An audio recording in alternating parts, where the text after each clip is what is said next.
guest tonight wants to go by her first name only. Amanda, welcome to Dogman Encounters Radio. Thanks so much for coming. Thanks for having me. It's great to be here. Amanda, please give us a brief bio on yourself. Well, I'm a stay-at-home mom of 3 lovely children. I'm 29 years old. I am married.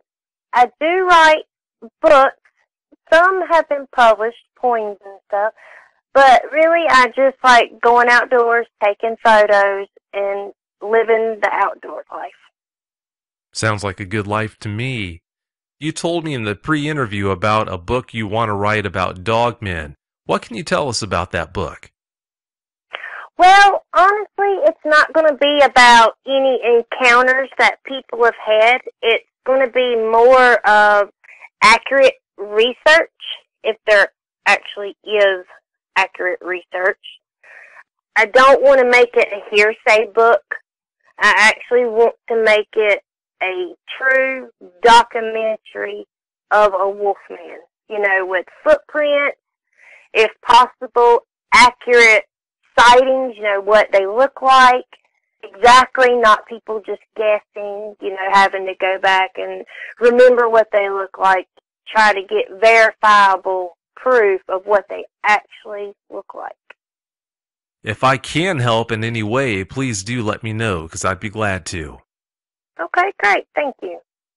Oh, you're welcome.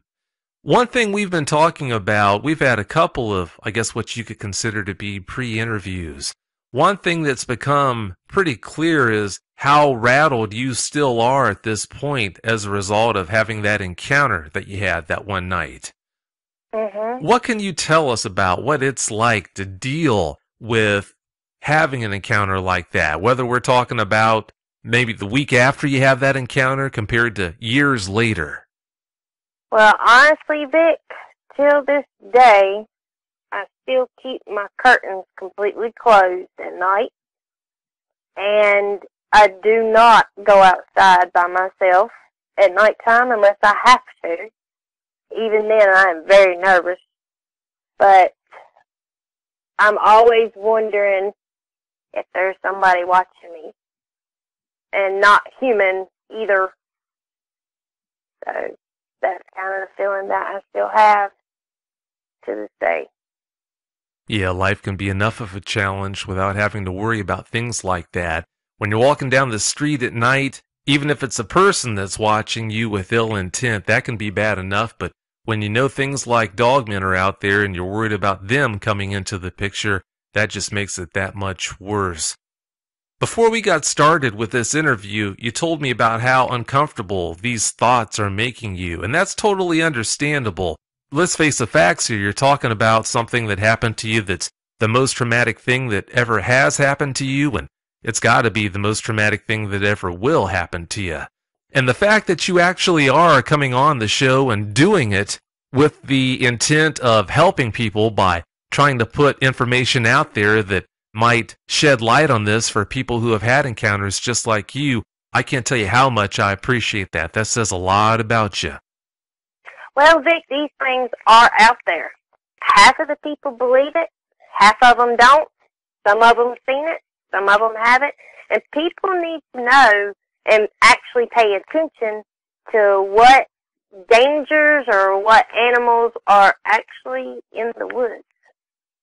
So that way, God forbid, should a little child be playing outside in a wooded area, and if something was to happen involving one of these dogmen, that would be very bad, especially when people don't even believe, which some people don't.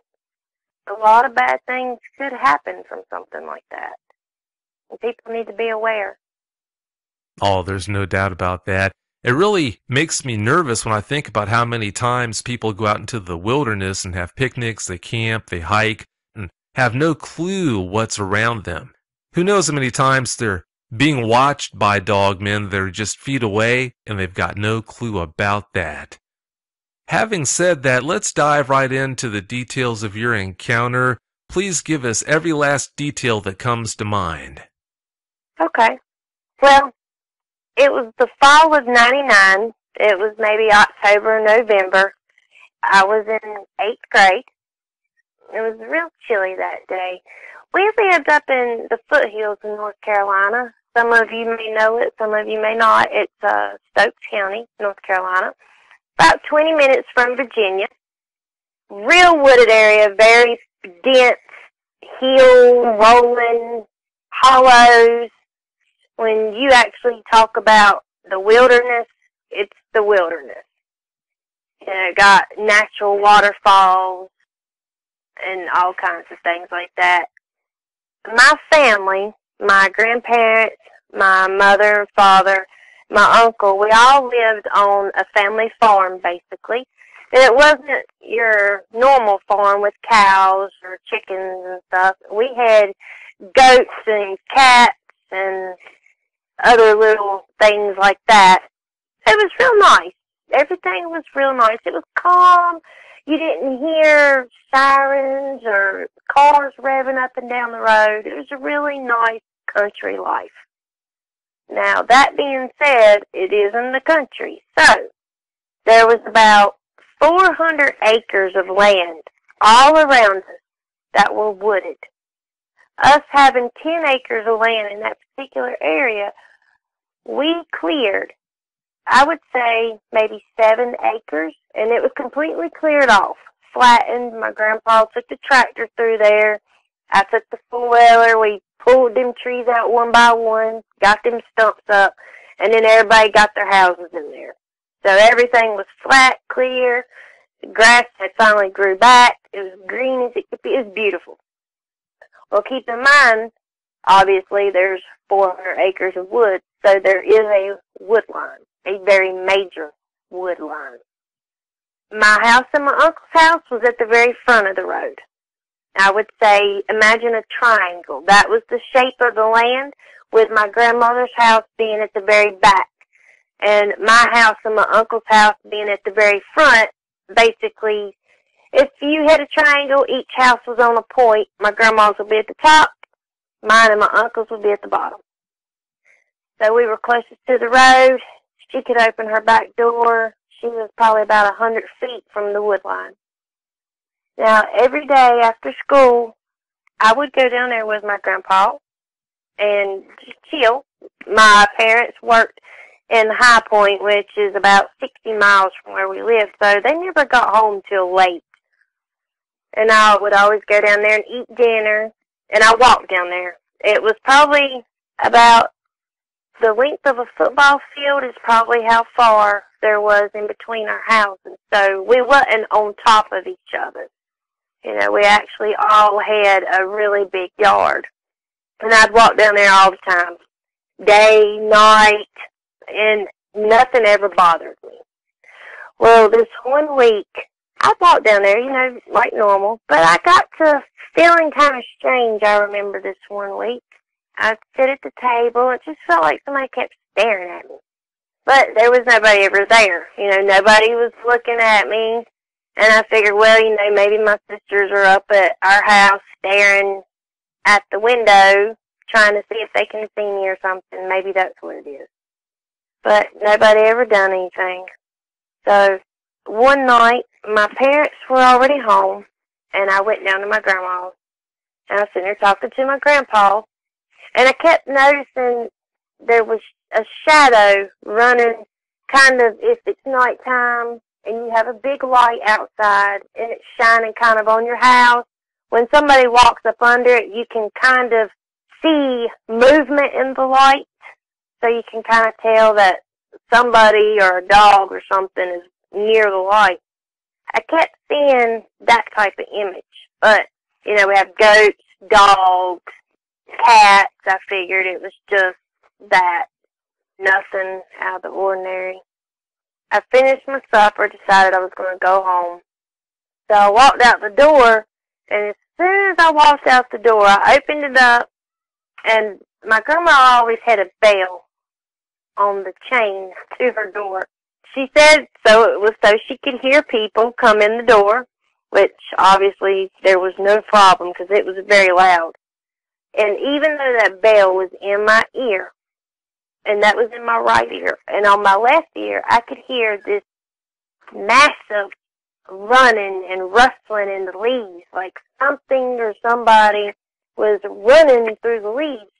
And it sounded like it was a bear, because you can tell when something is small or something is heavy versus a squirrel versus a dog running in the woods. You can tell the difference of the sounds.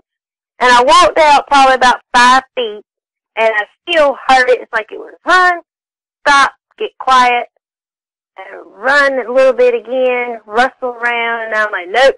So I went back in. I got scared. I didn't know what it was. Didn't have no idea. Thought maybe it was a bobcat, because we had bobcats up there. There's probably as many bobcats as there was house cats. And went back in the house, told my grandpa. He's like, there's nothing out there. Which me, I was kind of always a shaky person. I mean, I always walked in the dark. My parents and my sisters would hide behind buildings, jump out and scare the crap out of me. Instead of running forward, I would always jump 3 or 4 feet straight up in the air, which didn't do me no good if I was being attacked, and jump straight up instead of run. So I was always nervous because of them doing that to me. But I knew that it wasn't them out in the woods running around like that. That was just too much for it to be them. So like I said, I went back in, was telling my grandpa. He knew how it was. He knew what they were doing, and he's like, you know what? You want to go home? I'll walk out on the porch, watch you walk up, which he did that for me every now and then. I don't know if it was because I was nervous sometimes or if he just was watching over me to make sure something didn't happen. He did that a lot, actually, now that I think about it. I was a little nervous, so I sat down, and I stayed there for about another 30 minutes. Of course, it got later. It was already dark. It was October, November, so it was already getting dark at like 5:30, 6 o'clock. And this time it was about 8:30, 9 o'clock, so it was pitch black. I decided I was just going to go home again. So I told him, and he was like, okay, well, let's go. He always kept a shotgun in I guess it was a gun shelf type of rack. You see a lot of older people that have their gun in a rack that's on the wall, and he always kept it above the door. I never understood why, but I'm glad he did. I guess that's the best place to have it if you need it when you walk outside. You know, I opened the door and stood in the house for probably about 2 minutes to listen and see if I heard the rustling in the leaves again, because it wasn't that far from the house at all. I mean, it was not far. And my grandparents had a deck on the side of their house. I would always go out the side door. And their deck was probably, it was a really big deck. And the reason I tell you about this deck, you'll find out in a minute, but the deck was probably, I would say, about 20 feet wide and about 30 feet long. It was a really big deck, and we haven't yet put the guardrails up on it. You know, every deck now you have to have some type of railing on it. Well, we were still building it, so there wasn't no railings on it. It was just a perfect little deck with no railings and some steps off the side of the house. So I proceeded to walk off the side of the house, down the stairs, and I was walking through the driveway, which obviously was right there next to the steps. And I probably got, let's say I probably got 5, 10 feet in front of their house, away from the deck. All of a sudden, there was this gut-wrenching, god-awful growl, roar.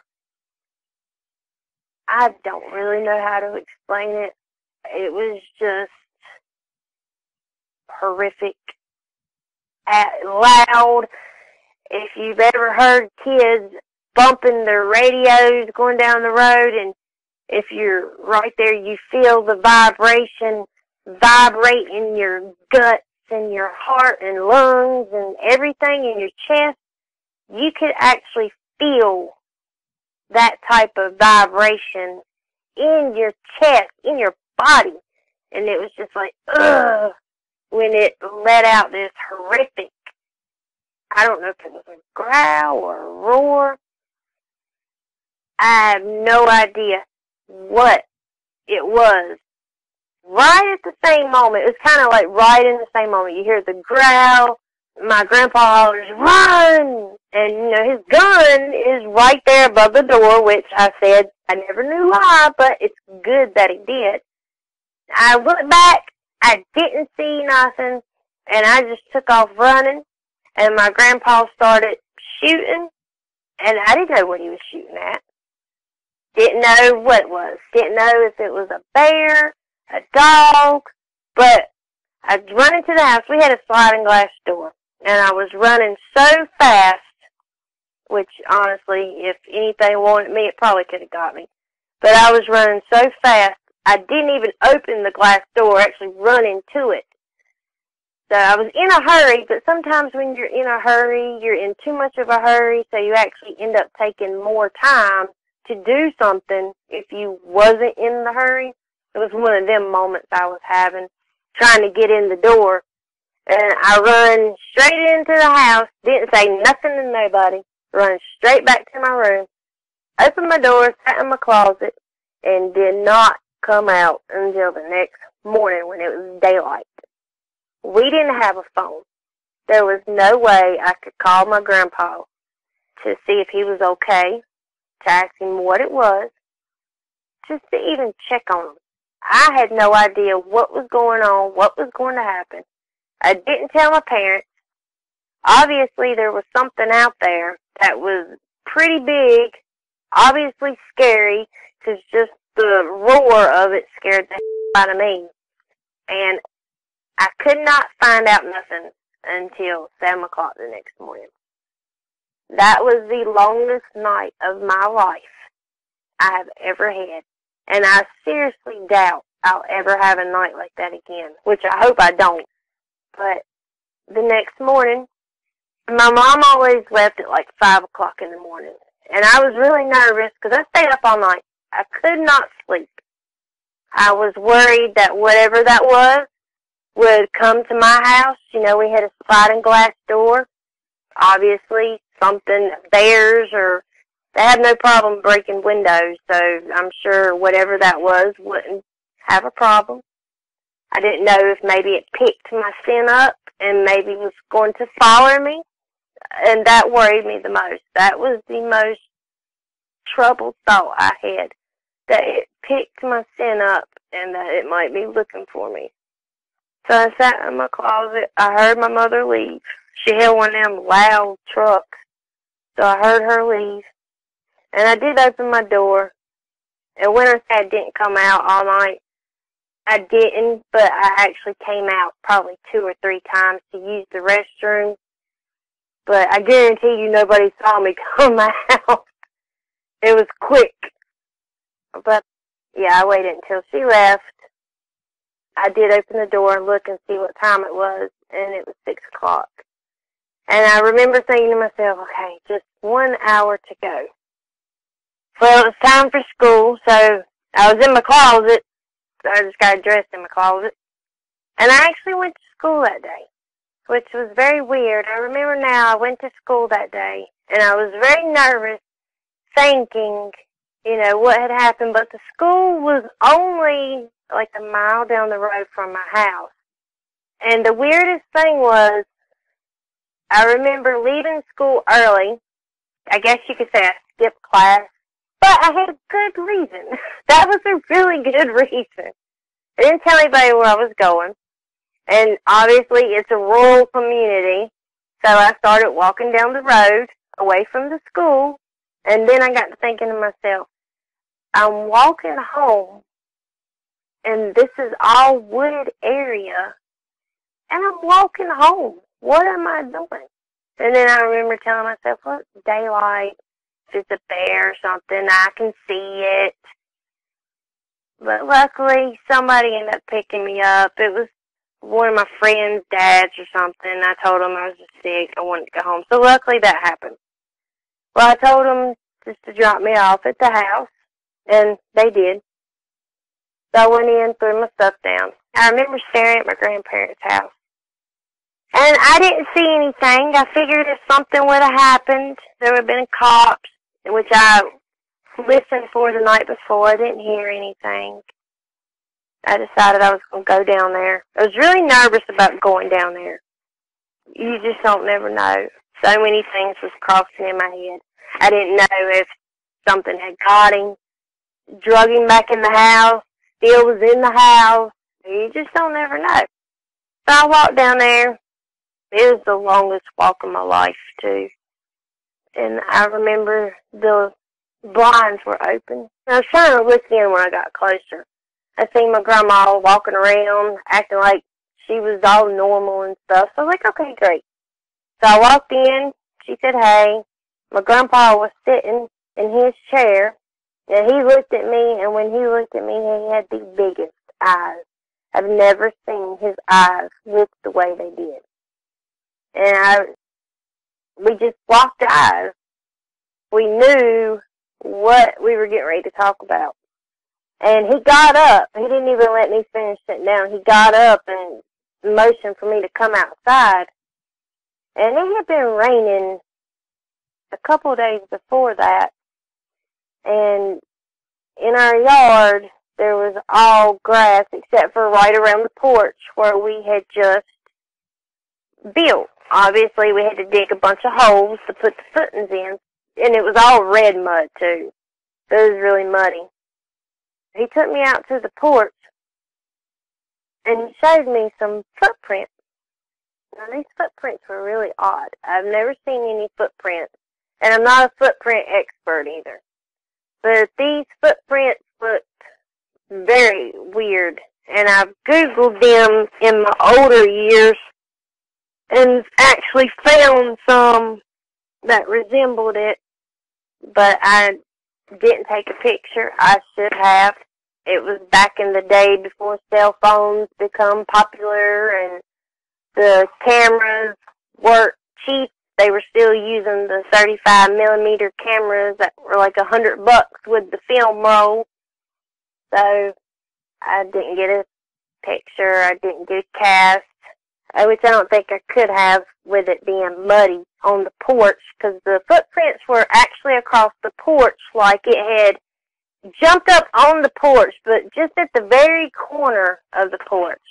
It was a square porch, and it's kind of like it was, I guess you could say it was in the front yard, and it just kind of skidded across the edge of the porch.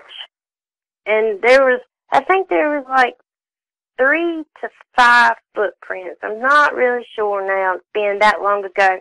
But that's how I say when I guess it just kind of strided over the edge of the porch right quick, that it didn't. It wasn't just walking.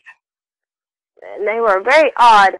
There's a type of shoe, and I've actually got a couple. They're high heels that actually have a heel all the way down on them. Probably maybe 2 or 3 inches wide. Well, women would know this, how they're fat in the front and very skinny in the middle and the back. If I could explain it, it would seem right, but it's hard for me to explain. But I have come to terms with somehow it looks somewhat kind of like them shoes, but with claws, I guess, which I couldn't really tell how many claws. Obviously, it wasn't perfect. It was just a big clunk of mud that you can make up. But what was really distinctive to me on the footprints, it looks like all the weight was on the front. Like, I guess if you're kind of tiptoeing to your kitchen, you know how you're walking on the tip of your foot and you're putting the weight on the, I wish I knew the name of it. I should have Googled the name of that part of the foot. But it's the part right after the toes, that particular part. But all the weight was right there and on the toes, not closer to the claws, but right in that area of the foot. That's where it looked like most of the weight was. So I was curious to how that particular animal was walking.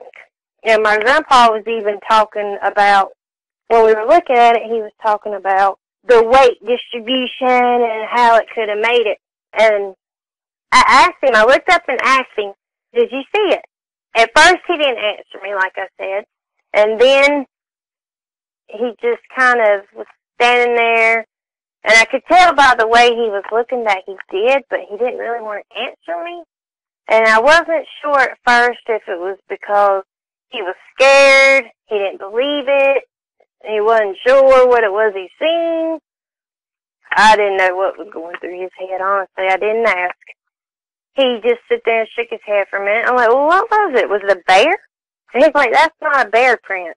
And I'm like, well, what kind of print is that? And he's like, it looked like a werewolf. And he just looked at me. And we stared at the prints. Not being into Dogman, actually at that time I had never heard of Dogman. You know, I had watched a couple werewolf movies. I think at that time American Werewolf in Paris had come out or something. I'm not really sure. You know, I had seen that. I don't think I had heard of Dogman or anything. Finally, I asked him again, and he calmly said, but he calmly said it, but it was in a way that he wasn't sure, and he didn't want to really say it, but he was like, it looked like a werewolf. I took a step back. I was like, a werewolf? Never heard of a werewolf running around. And like, we should have took a picture. I have no idea why we didn't take a picture. I know I didn't have a camera, but I'm sure my grandma did. I don't know why we didn't take a picture. I remember my grandpa sticking his foot up to it, and it was probably the size of his foot. You know, it wasn't nowhere near as fat as his foot was. Well, he had big boots on, and not cowboy boots, kind of like a steel-toe workman's boots, so they're real, you know, they're probably like 4 inches wide or something, or 5 or 6 inches wide. I'm not really sure on that. You know, he wore a size 12 at the time, and the footprint was not as big as his boot. And when I say big, I mean, if he was to step next to the print, his shoe would take up a lot more space, but I didn't see the animal. I just heard it. And if I had to put a face with what I seen, as some people would say, there are things better left unsaid. There's things probably better left unseen also. Because that's probably how bad it would be. I've never seen the man scared before. The man was scared. And he really believed, till the day he died, that he seen a werewolf. And I would be willing to bet my paycheck that he did. I was there. I didn't see it. If I did see it, I didn't realize I seen it because it was dark. There was a big light up in the sky. But at nighttime with them big lights, you can actually be looking at stuff and not even see it because of the shadows and this, that, and other. So if I did see it, I didn't realize that I did. And I guess I'm kind of glad that I didn't. But, I mean, just this little experience has shaken me up to the point that I am. You can imagine how I would be if I actually saw it. The bad thing about the incident was we had goats, and we bred them, sold them. My grandpa neutered them, which was very odd, but he did. And we actually had 2 goats out on that night of the incident that we were going to sell the next day. I mean, it takes a little while to catch these little suckers. They were very friendly. You could pet them. But when they knew that you were going to get them out, they would run from you. And we had them in about an acre lot fence, so they had plenty of room to run. And there was the males that had the horns, the billy goats, and they would run into you and knock you down, and it was just a big hassle trying to get these goats out. So we got them out the night before, and honestly, during the whole ruckus that particular night, I didn't even think about the goats. And then I remembered when I was standing there looking at them footprints, I was like, where's the goats at? And he just looked at me like, yeah, you don't want to see them. And we walked around to the other side of the house. My grandpa had got one off of the chain. He was still working on the other one. The odd thing about the other one was it was pulled so tight. And I don't understand this, but the chain was pulled so tight into the woods, it looked like it broke its neck or suffocated it from its collar. And it was just weird because I would think something that sounded like that would have the strength to break a chain, but keep in mind this was an old man who had chains that was made back in the 1800s, and I'm not kidding when I say these chains weighed probably 100 pounds. So you can imagine how strong they would be, but I just don't understand why the chain didn't break, or maybe it didn't try to break it. I guess it was just eating dinner right there. But the other goat was completely gone. I mean, it was gone. There was nothing there. You seen a little bit of hair from, I guess, the goat ripped off of it or something, but it was completely gone. And that poor little goat, it was ripped all to pieces. His belly was ate out. His tongue was gone. It looked horrible, and I felt so bad for it. And the other goats seemed very nervous. You can kind of tell when your animals are nervous around you. There was another goat out in the front yard, and he was still there. And he seemed very nervous. So I don't know if it was still in the area or still hanging around the house, but it had a perfect area to be in. I mean, there was hollows as soon as you walked in the wood line, you would walk directly into the beginning of a hollow. And what scares me the most is I used to walk back there all the time by myself, and I actually had a path. And these type of woods, I know it's kind of weird to think this, but these particular type of woods, they actually had natural paths cleared out. It didn't have a lot of underbrush. It was more trees and stuff. So there wasn't a lot of game trails made because you didn't need them, because you could just run freely through this area. It was very thick. I mean, it was very thick. You could probably be in a helicopter looking down and you wouldn't be able to see through the trees to the ground. But when you were on the ground, you could run freely because there was no underbrush. It was all canopy, which I guess it would make it ideal. Now, as far as down in the hollows, that was a totally different story right there. That wasn't nothing but rolled sticks and grass and the big old burrow-looking things, and some of it kind of looked like an embankment with a giant hole. Now that I think about it, something could have lived in it, but I don't know what. I used to walk back there all the time. Never thought of anything sounding like that. And I've never seen one. I have Googled them recently, but I don't know what's real and what's not real. But I don't think I would want to go back out there after hearing that. And honestly, if it wanted to kill me, it could have killed me, because I don't run that fast. I might have thought I was running fast, but I wasn't. And the fact that I got stuck with the door probably about 30 seconds, it could have had me.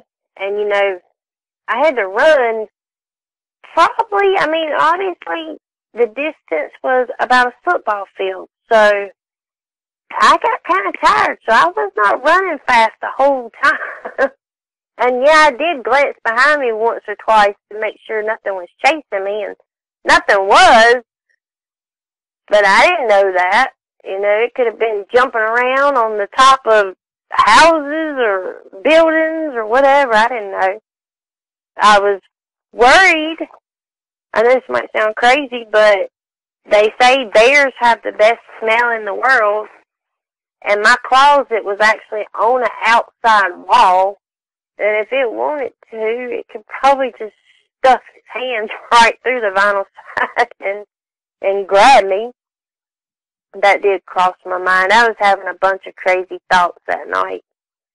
Some that might not make sense to other people, but that's just how unnerving that situation was for me at that particular time.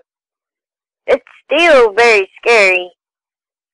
I mean, obviously, when I'm in my zone and somebody knocks on the door or even walks by the window, like if the kids are outside and I'm just in my own little zone and I see something walk by, I'm jumpy. I'm just really jumpy now. After what you went through that night, I don't think anyone could blame you for being jumpy and having a hard time dealing with it. In movies like Jaws, for a long period of the film, they never did show the shark. And because of that, a lot of people say that made the movie even more unnerving. Sometimes when you don't see what's coming after you, it can be a little more unnerving than seeing what's coming after you. I wonder if it would have gone better for you as far as dealing with this encounter if you would have seen the dog man. I honestly am glad that you didn't, but I still wonder if that would have changed anything. But having said that, Amanda, let's talk about these after effects that you've had to deal with. What's been the worst aspect of trying to get over that encounter? Really not having anybody to talk to about it. And I would have my days where I would think about it, and it would make me uneasy. My husband, I guess he can, obviously when you're with somebody and you see the change in their mood and the way they look, you can notice if something's wrong or if something's not wrong. And him asking me what is wrong, and not that I can't tell him, but I feel like I would I'm not saying that he would laugh at me. I would just, you know, a lot of people don't believe in stuff like that. So for me to go up and say, hey, I walked out the door and I guess I got chased by a werewolf, people are probably not going to believe it. That's the worst part. Just not being able to talk to anybody about it. It is kind of like a prison without walls. You've got this traumatic experience that you're trying to get over, but not having anyone to talk to about it with, that just makes it that much worse. So I feel your pain on that. I'm so glad that you found out about the show and consequently found out about me. That's about the best thing that you can say about all this. I am too, and I really do appreciate it. And one thing that I did do, I did step out on a limb when I did this, and I pulled myself back in for that particular reason. But what happened was, after I talked to you the first time on a pre-interview, I was like, well, you know, I'm going to talk to somebody else about this. So I actually went to see a counselor. She's one of them people who specialize in depression and post-traumatic stress and anxiety type counselors, which is probably what I needed. She asked me what had happened to make me feel this way, and I told her. And if her eyebrow could have killed, it would have killed me. You should have seen how high that eyebrow went looking at me. She thought I was crazy. She tried to make me believe that that is not what I saw, which obviously I didn't see it. My grandpa seen it, but I heard it. She tried to make me believe that that is not what he seen, that it had to be a bear. And I'm like, bears don't have prints like that. I Googled a bear print, And a bear is not going to sound like that. I heard a bear. It doesn't sound like that. It wasn't a bear. Nobody's going to talk me out of it. I know what it was, and nobody's going to tell me differently. Oh, I could only imagine.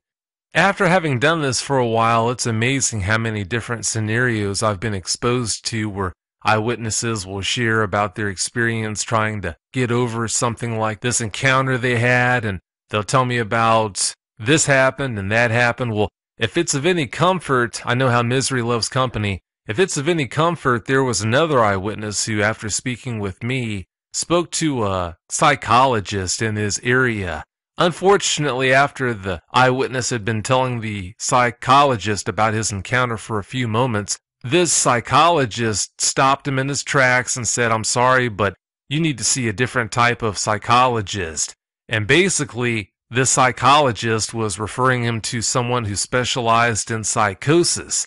He was convinced that this eyewitness was crazy because he was sitting there and had the nerve to talk about seeing this quote-unquote dog-man creature that he had seen. So, yeah, you're not the only person who's been through that, Amanda. It's unfortunate when you reach out for help and you get treated that way, but like I said, misery loves company, and unfortunately, or maybe fortunately, you're not the only person who's been through that. I'm sure doctors think that it's just a waste of their time, but if they would actually take the time and do some research, you know, as I was talking about, I was doing research in my book, for my book to make it accurate. What intrigued me the most was, you know, at first when the incident happened, I wasn't sure, but my grandpa had no reason to lie to me. He had no reason at all to lie to me. I couldn't explain the print. I couldn't explain the roar, growl, whatever that was. I don't know what that was, honestly. I don't know if it was you're in the way of my food, or I'm going to eat you too, or I don't know. But it probably wasn't I'm going to eat you, because it didn't ever eat me. In my research, there was a legend of a werewolf in a certain town. Honestly, I can't remember the name of it right now. But what intrigued me the most was the government ended up buying that land where there were so many Wolfman sightings and made it a protected sanctuary for animals. Now, why would the government, and I checked into the land and everything, it was worthless. It had no value. It had no copper, silver, gold. It didn't have nothing. It was just basically wooded, rolling hill area that was no use to anybody. It was landlocked and everything, and they put up a giant fence to keep people out of the area. So why would the government waste all that money and buy up that big area for protection for wildlife? As hard as it is to understand, that's been done before. I had a guest on the show not long ago. He mentioned an area in Ohio where there were a lot of sightings of dogmen, and consequently this area was purchased, if I remember correctly, by a police department in that area. There have been other instances where a certain area's got a lot of dogman sightings, or maybe a lot of Sasquatch sightings, and that area, that land will get bought up by the government, and next thing you know, it's off limits. So that situation you just mentioned, it's not isolated. That's happened before. That intrigues me the most. Doing my research, I've run across a lot of stuff. Real believers, researchers sending request forms to the CIA, the FBI, and they get back some type of thing. We don't have any documents called Wolfman, Werewolf, Sasquatch, Bigfoot, but yet they buy up all this land, and actually, well, since you said Ohio, obviously that's like the fourth place now that I've learned that has done that, which is very strange to me. But it is what it is. Obviously, they're not going to tell us everything. I think if people can't believe other people, then they should do some research and check out particular things before they rule somebody's being crazy. Obviously, that person is not crazy. He's seen something, whether it was a wolf man or not, whether mine was a wolf man or not. There was something there that was not a known creature. After you had that encounter, when you're walking around the property or walking around the area, did you ever have anything strange happen to you that might have pointed towards it being around again, other than the fact that you mentioned that the goats were acting strange for some time after the encounter? Well, I did notice, and I didn't notice it before the encounter, but the second day after the encounter, I noticed that the woods were dead silent. I know it was a little chilly, but honestly, it wasn't normal that the woods were that quiet.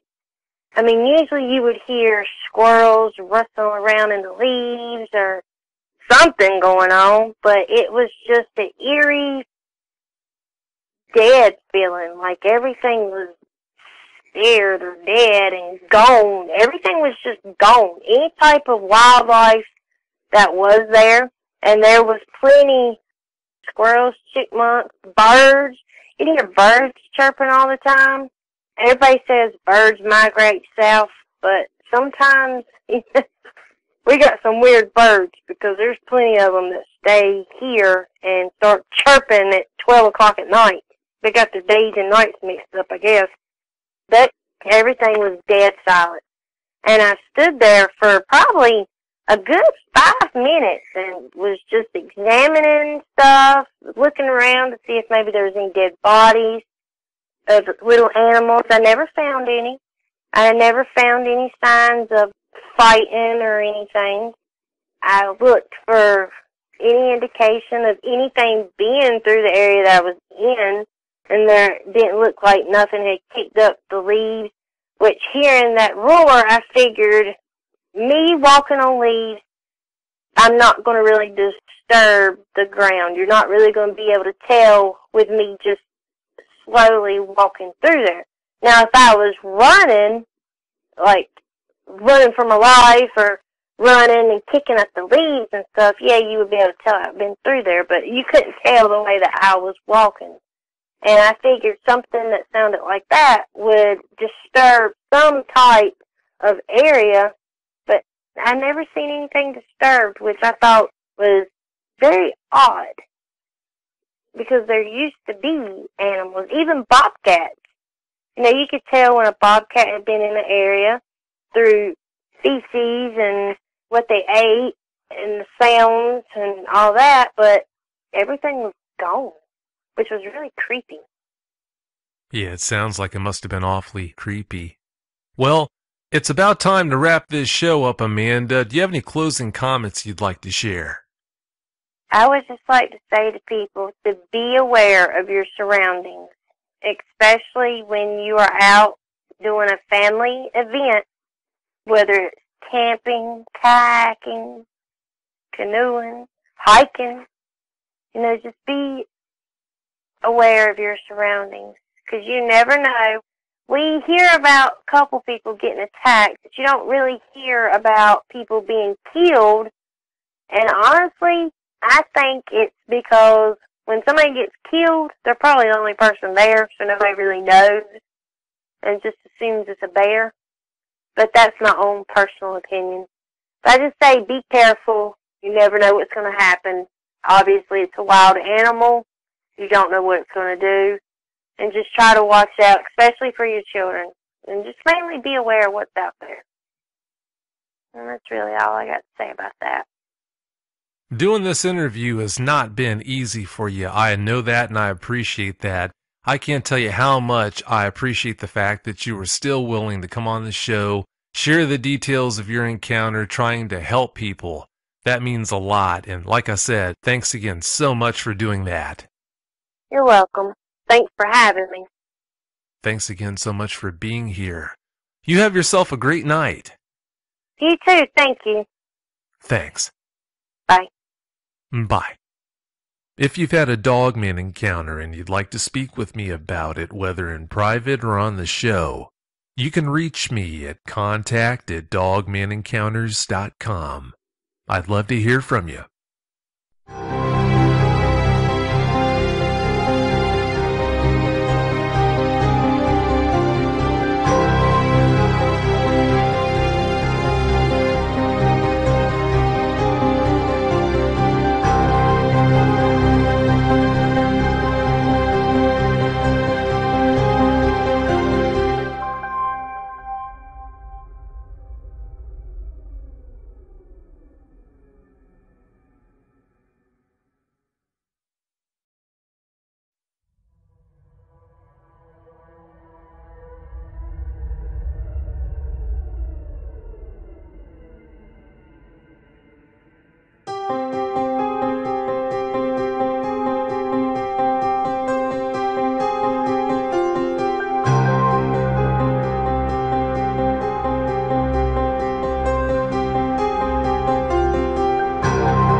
Episode 74. Hello, thanks for tuning in to another episode of Dogman Encounters Radio. I'm Vic Cundiff, and I'll be your host as we listen to eyewitness encounters involving one of the most terrifying cryptids, dogmen. Our guest tonight is George Lucas Weiss. George, welcome to Dogman Encounters Radio. Thanks so much for coming. Thank you for having me. Oh, it's great having you here. Please give us a brief bio on yourself. My name is George. I'm originally from Brazil. I'm 31 years old, and I'm living here in Maryland for 3 years now. That had to be one heck of a culture shock. I can't even imagine. Yeah, but it's been great. Well, that's good news then. George, you told me in the pre-interview about all the legends that persist around Brazil about werewolves. Do you think the legends really are talking about encounters people have had with dogmen? What's your take on that? Possibly, but it's hard to really tell because of how religion is tied up with legends in Brazil. It's one of the most Catholic countries out there. It's basically around 80% of the population is Catholic, so a bunch of legends. At my part, I truly believe that if there's a creature out there, there's way too many eyewitnesses and evidence to not believe in that.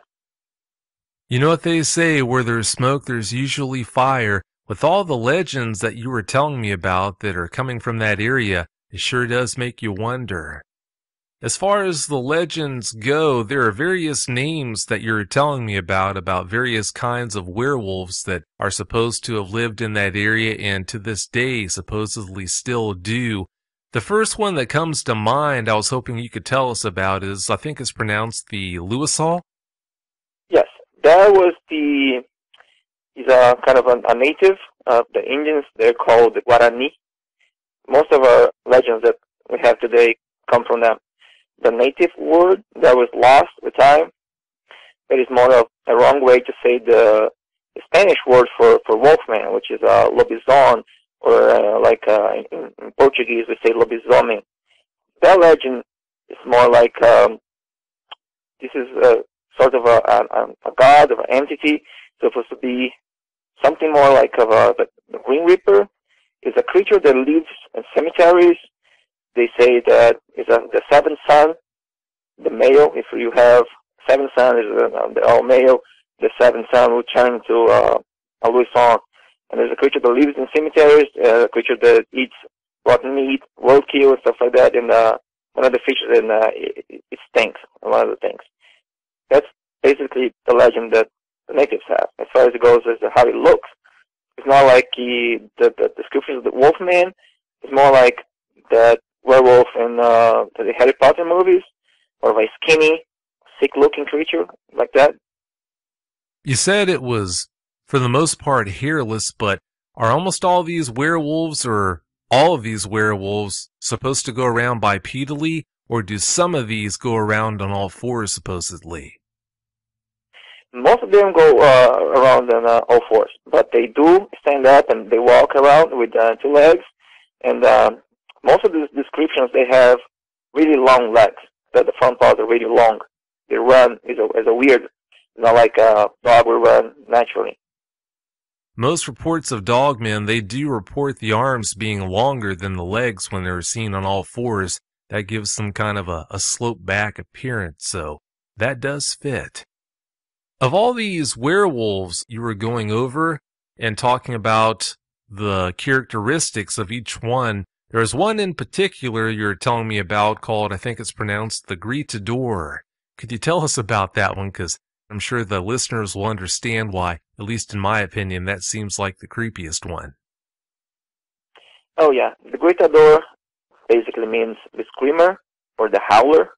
The legend goes, especially down where I'm come from, the South Brazil, have a lot of canyons, really high mountains and canyons.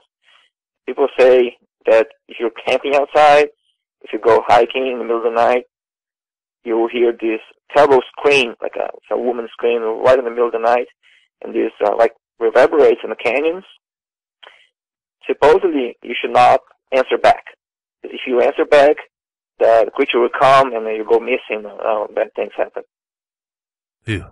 I'll tell you what, if I'm ever camping and I hear something like that, that's going to be the first thing I think back on. And trust me when I tell you, I'm not going to answer back. That wouldn't be good. Yeah, and those places up there are really desolate. There's not many people living there. So, yeah, if you're camping out there and it starts screaming, yeah, I'm not answering.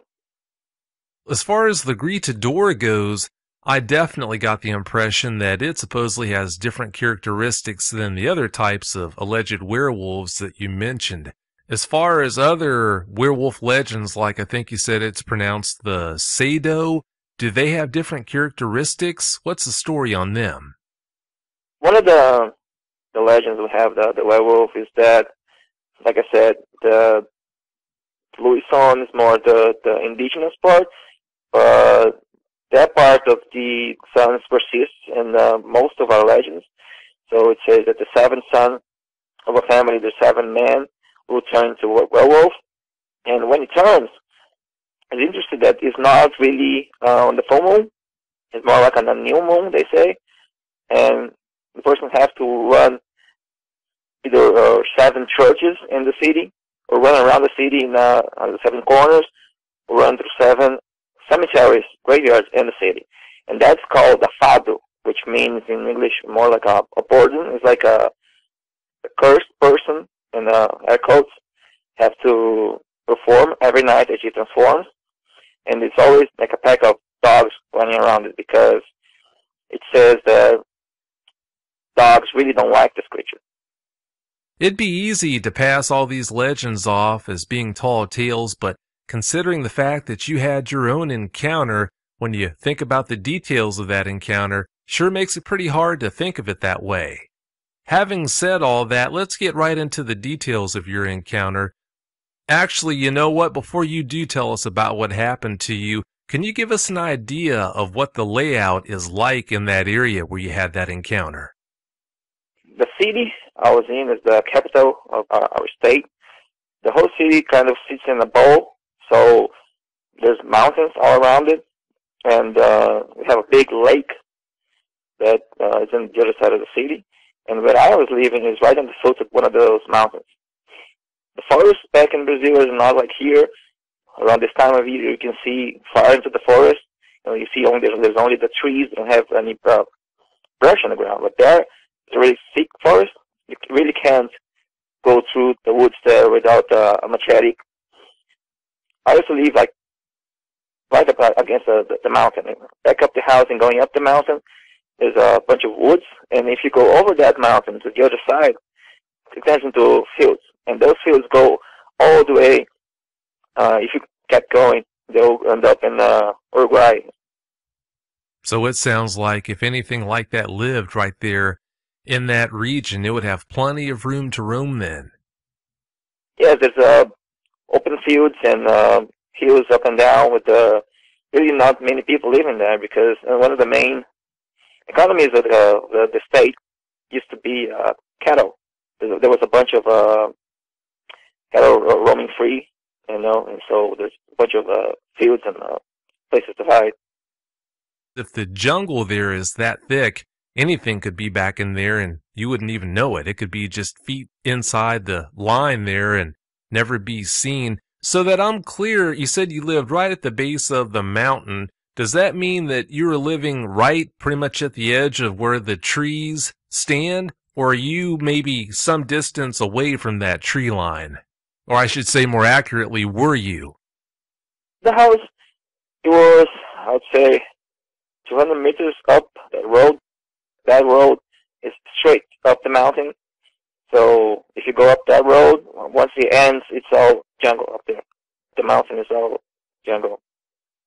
So you lived next to the road. You'd have to go about 200 yards or so up that road before you got to the tree line, and then that road would cut through all the forest and jungle then. That jungle is because you really can't see anything there. If there's anything hiding there, it'll be looking at you and you never know. Oh, I can only imagine. Have you heard about many people in that area just turning up missing then, or what's the story on that? There was a local legend. This guy was a werewolf because he used to live way up in the mountain, deep in that forest, by himself. And there was always that he was a werewolf, and I heard somebody that saw actually what they described as a werewolf down the same road that I was living in, way down the road a few years back. If you did go missing, or if you went into the jungle there and something had ill intent on you, it'd be so easy to get taken out. Well, let's get into the details of this encounter you had, George. Please give us every last detail about it that comes to mind. All right. So this was beginning of winter, so it was June or July back in Brazil. And our property there, we had my house, there was a small path down, and there's my grandfather's house. There's the whole family had houses on the property. And the whole property was around, I don't know, 3 or 4 football fields. If you go all the way down there, there was a street, and there's the other street going right in front of my house. They two meet all the way down there. This was around 3 a.m. It was just me and my brother at home. My mom had gone down to take care of my grandmother. She was sick. My brother was sleeping in his room, which is in the back of the house.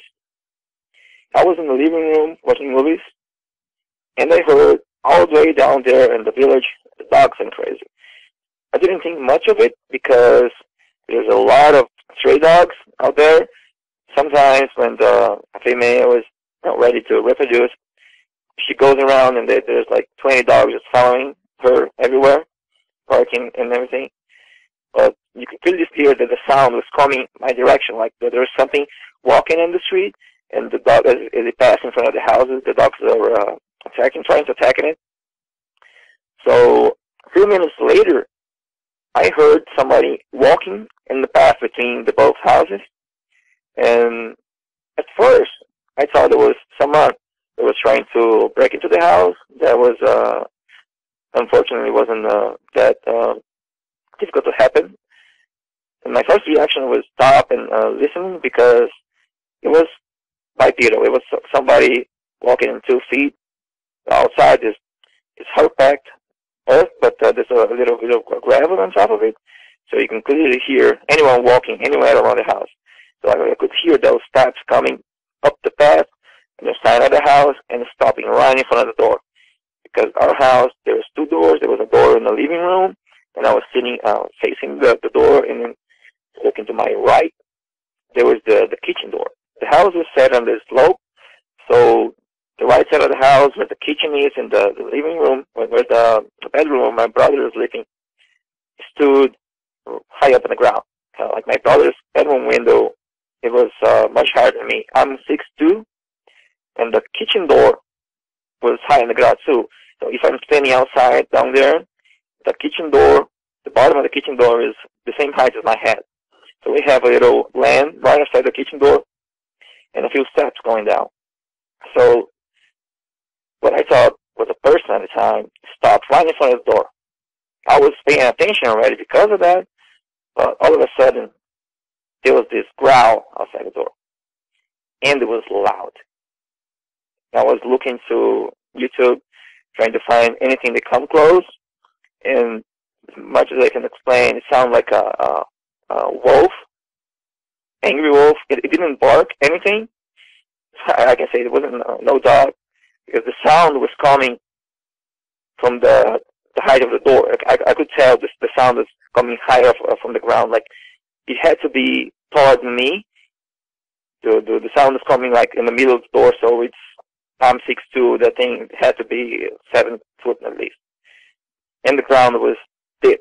It's like I said, it sounded like a wolf mixed with the deep growl of a lion right in the back of the throat. And it didn't bark once. It was just doing like a wolf does, like. And he woke up my brother. He was sleeping in the back room, and he woke up with that. And at that time, I was standing up in the living room, and I don't know what thing. I had no idea what it was. I was 100% sure that wasn't a dog. It was just standing there. It kept growling. It kept growling. And at one point, I could tell he turned the head towards the door because of the way the sound was coming. It get loud. I'm sure they was looking to a door. The door at the time was just a thin metal door. If that thing wanted to go in, it could have ripped the door like paper to go in. At this point, I had a knife with me in the living room. I don't remember why I didn't have a knife, but at this point, I have a knife in my hand. And I'm just standing there, sweating. I could have gone to the bathroom window and look outside to see what it was. But I think at the time I was too scared to move and go check what it was. Because the house, it's around 7 meters width.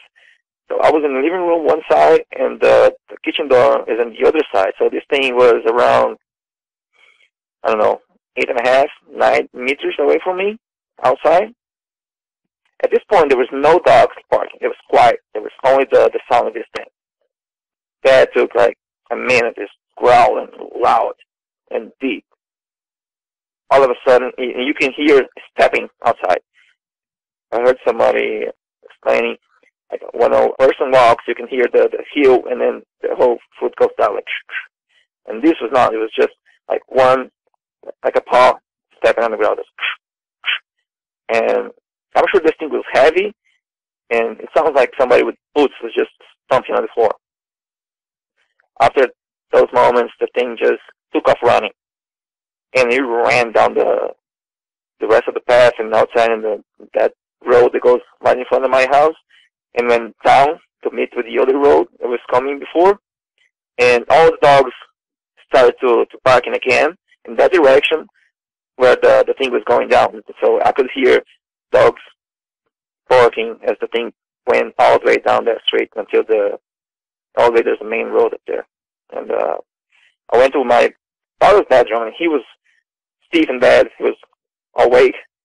I asked him, "Did you hear that?" He said, "Yeah." That woke me up. But the growl was so loud, it woke him up in his bedroom, which is in the back of the house. That was that. Ew. Let me guess, you didn't get any sleep that night. Oh, no. Yeah, I can't say I'll blame you. We were alone in the house, so no. I can't see how you could have gotten any sleep after something like that. How close are your neighbors' houses? Or you don't live there anymore. How close were your neighbors' houses to you? My grandmother's house is just outside. The path is between my house and their house. So the path from what I was, like I said, the thing must have been like 9 meters away from me. The other house, it's down like 50 meters down between one house and the other. So there's a good path between them two.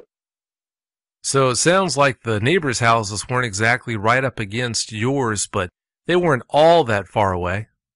No, there's a good path between them. If they were still that close, the next day, did you ever find out if any of those neighbors heard that growl that night? Not really, because they lived in the house was kind of divided in two, and they lived in the other side of the house, and there was no one up there in that part of the house. But I did went outside the other day to check for prints, but like I said, it's hard packed dirt, so you really couldn't see anything unless it was raining or something. Did anyone else in that area report any encounter or activity from something that might have been what was standing outside that door that night? For as far as you know, are you the only person who had an encounter with it? Yeah, because I wasn't really, never really did talk with much with the neighbors, because our property was kind of big, so the next neighbor was down there. We never talked much. The only other encounter that I can remember, it was many years back when I was around 15. Some friends that was telling me that somebody they knew was walking down the same road that goes right in front of my house, that ends up in the woods, and that road is a dirt road. I mean, it used to be a dirt road. It goes all the way down to the main road up there. It's like maybe a mile and a half, 2 miles down that road to the main road there. And then, at that time, there was no lights on that road. One side of the road was kind of a marsh, and the other side was woods. There was a creek going down there. And what they described is like there was this big black dog standing in the middle of the road. They were going down the road at night. They freaked out and ran away, and the thing just went into the woods and disappeared. But at that region, that's the only thing that I know about it. That story you just told made another question pop into my head. With these legends of these werewolves in that area, do they ever mention a color that they normally are, or do the colors run the gamut? Actually, all the legends that you can find, mostly they're black. They're mostly black.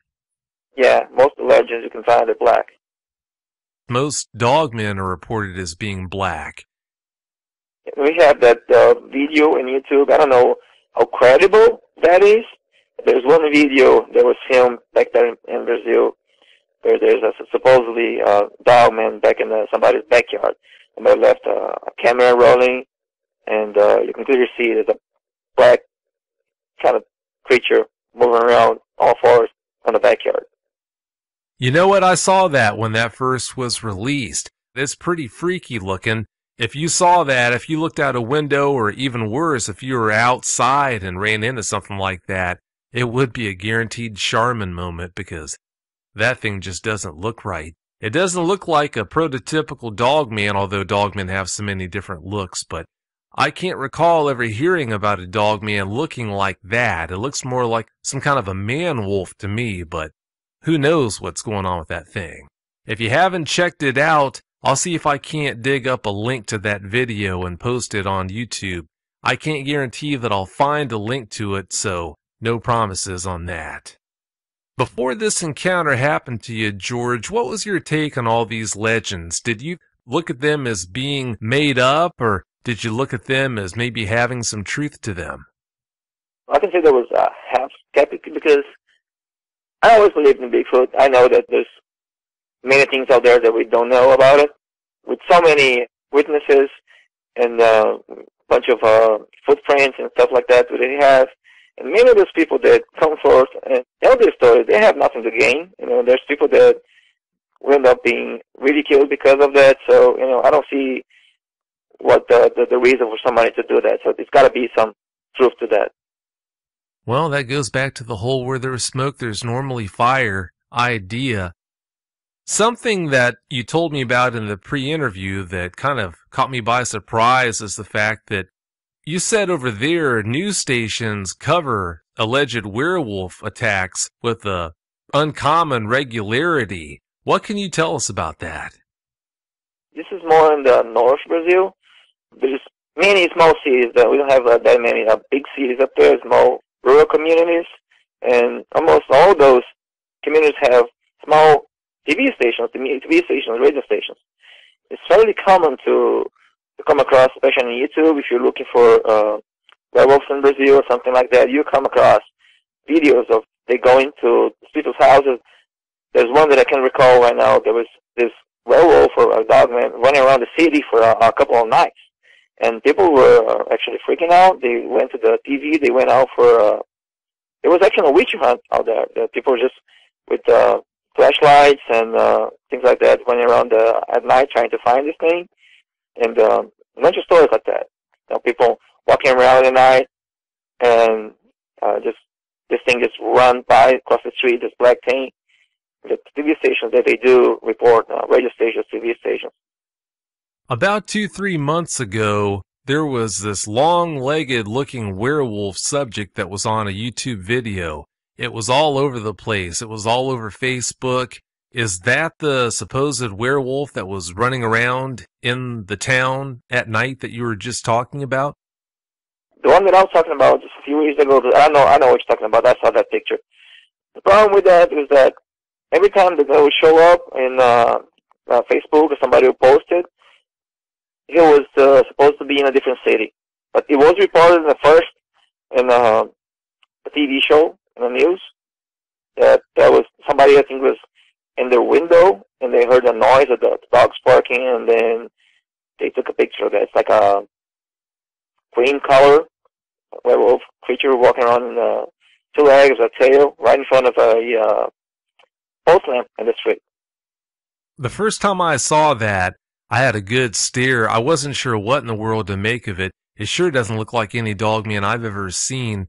I guess who knows, really? Yeah, that looks like like I said, the only big canid that we have in Brazil, the main wolf, which is actually not a wolf at all. It's more related to, I think, foxes or something like that. And they just have that color, and it has really long legs.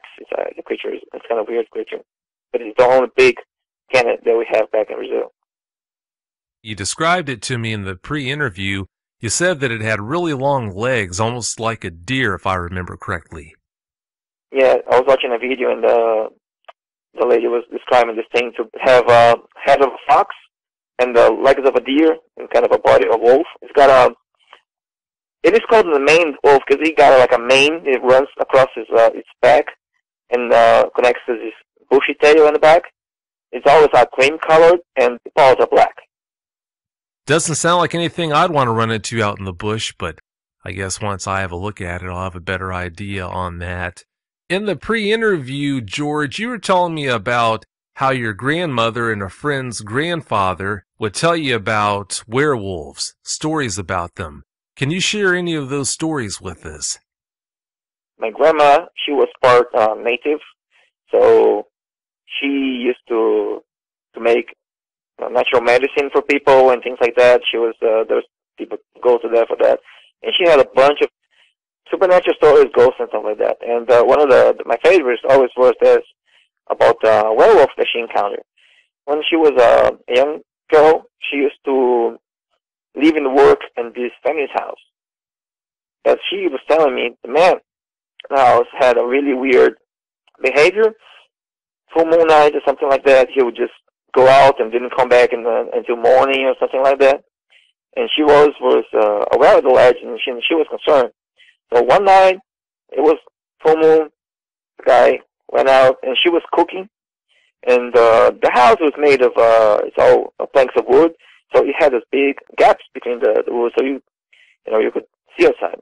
And she was cooking there, and she heard the dogs barking and things like that, and she heard the howl outside. So she picked through the woods in the house, and she saw a red eye looking at her. Well, she said she poked it with whatever she had in her hand. She poked it in the eye, and this thing went crazy and then ran, and the dog was running after it. And after that day, she packed up her stuff and she left the house. Yeah, I can't say I'll blame her for leaving the house when you see something like that.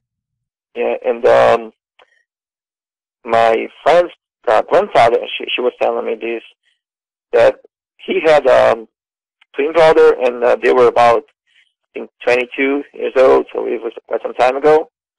And they used to live on, again, a rural community, and they went to a party at night, and they had horses. So they had to go over this bridge.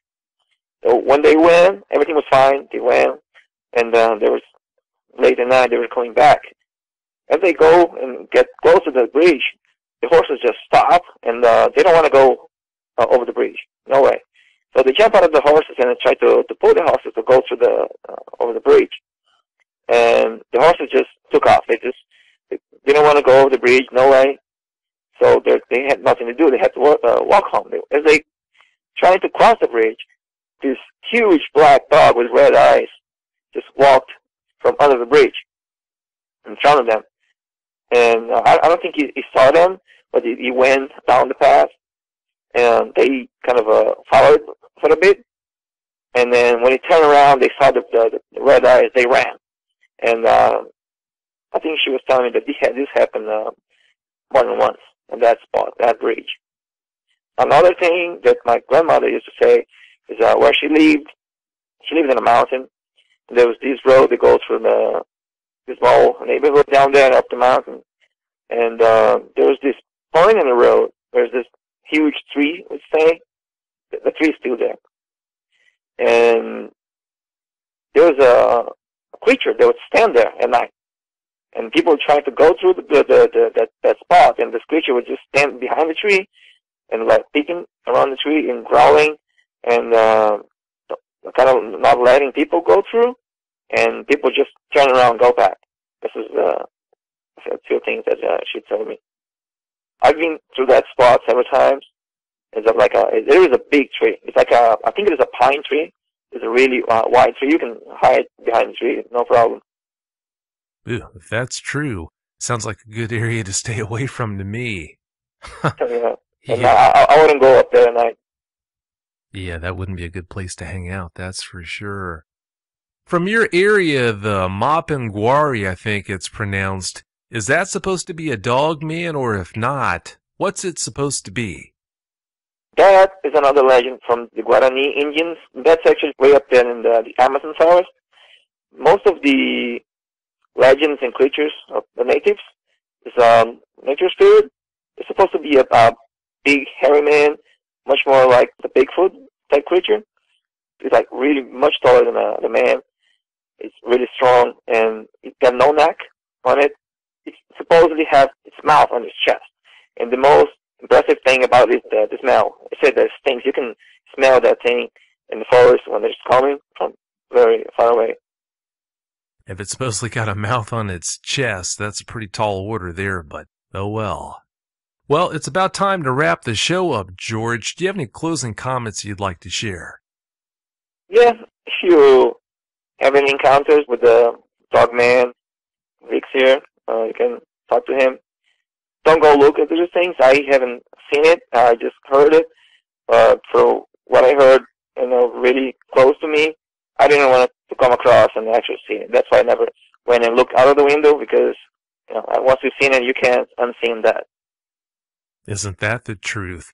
I know you were curious that night, but I'm so glad fear kept you from looking out that window. If you would have looked out that window and seen one of these things, I'm sure your life would be a lot different now than it currently is, so thank goodness for that. Thanks again so much for coming on the show tonight, George. I really do appreciate it. My pleasure. Have yourself a good night. You too. Thank you. Bye. Bye. If you've had a dogman encounter and you'd like to speak with me about it, whether in private or on the show, you can reach me at contact@dogmanencounters.com. I'd love to hear from you.